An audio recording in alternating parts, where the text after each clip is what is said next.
I am utilizing the Bit Integrations plugin to establish a connection between these two platforms. Let's go to Bit Integration Dashboard.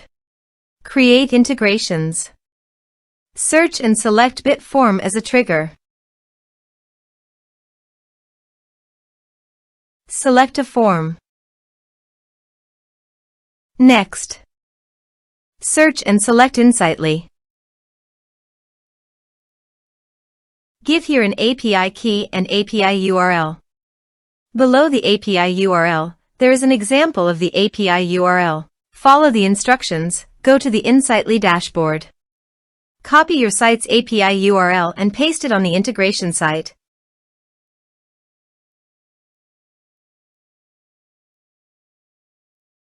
To obtain the API key, please navigate to the Insightly dashboard. Click on the profile, then navigate to the user settings.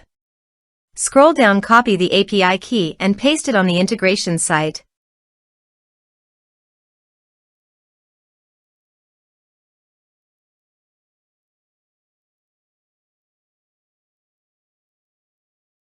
Authorized it. Authorization is successfully done. Next, choose an action. Map the respective fields.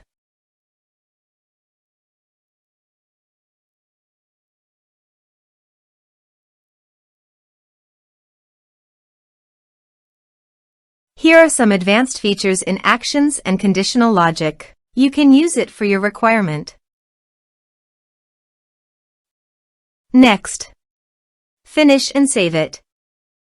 Let's submit a form.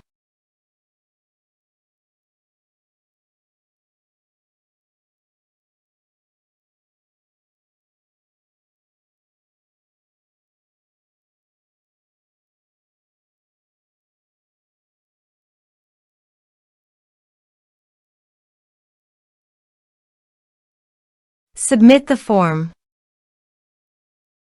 So go to the Insightly dashboard and navigate to the contacts. You can see that the data has been successfully received in Insightly.